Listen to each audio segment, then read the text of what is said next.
Hi, nostalgic home cooks. Today I'm in the kitchen making spaghetti and meatballs. This classic pasta recipe is made using only simple ingredients and is the cozy comfort food you've been looking for to bring the whole family to the table. This version is extra hearty and flavorful with a protein-packed meat and tomato sauce, plus a generous helping of flavorful meatballs. So let's get into the kitchen. This is how I make spaghetti and meatballs. The first thing I'm going to do is make the meatballs. I have 1.5 pounds of ground beef. I'm going to place half of this into my bowl and the second half I'm going to reserve for my hearty tomato sauce. To the ground beef, I'm going to add 1/3 cup of breadcrumbs, 3 tablespoons of cream, 2 cloves of crushed garlic, and salt and pepper. I'm just going to use my hands to toss this together with the meat. For more tender meatballs, handle the meat as little as possible. Now that everything is combined, I can form my meatballs. I'm going to try to make these as uniform as possible so they all cook at the same rate. I want these to be smaller and bite-sized.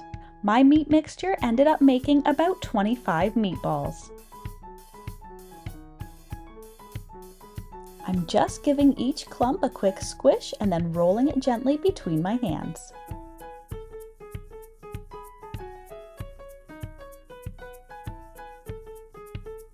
If you find the meat hard to shape and it's sticking to your hands, wet your hands with a little bit of water first. The meatballs should now roll perfectly without any mess.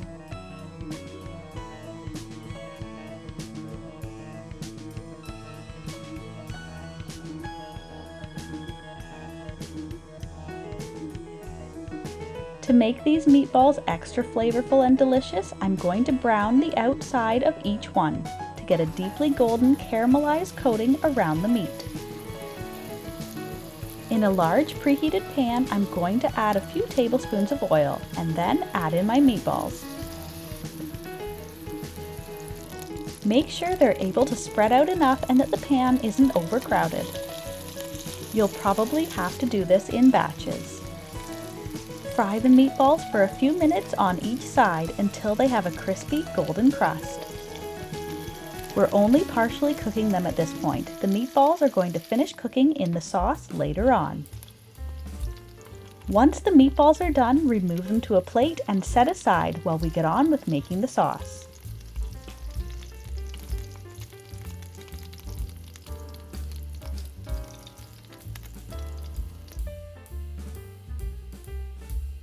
To start the sauce, I'm going to brown the remaining ground beef in my medium pan.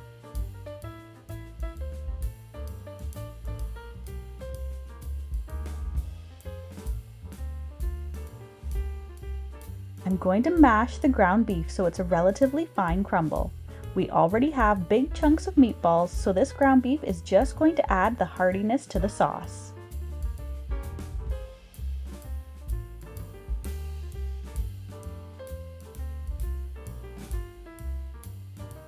Add in 2 cloves of crushed garlic and fry this along with the beef.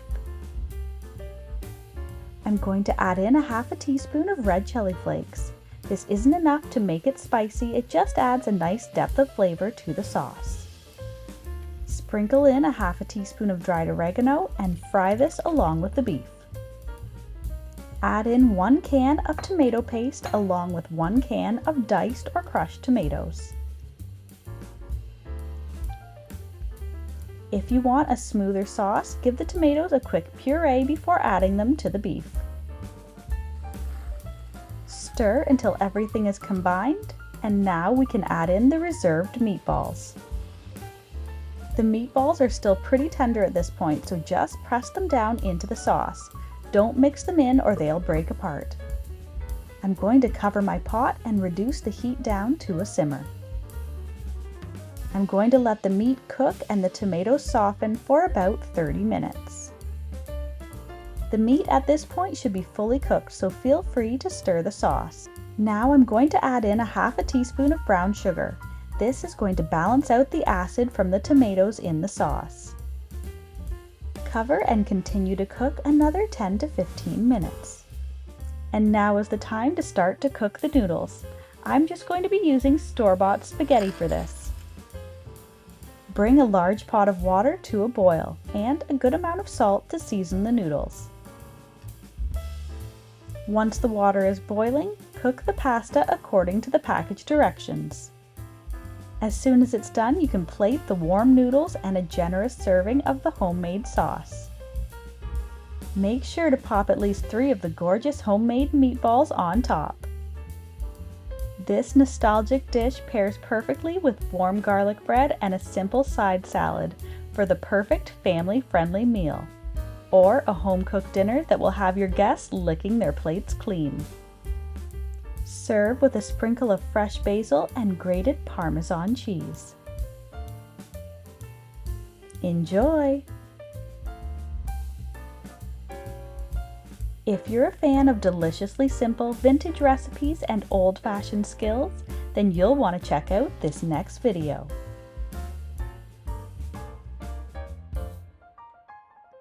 Thanks for stopping by.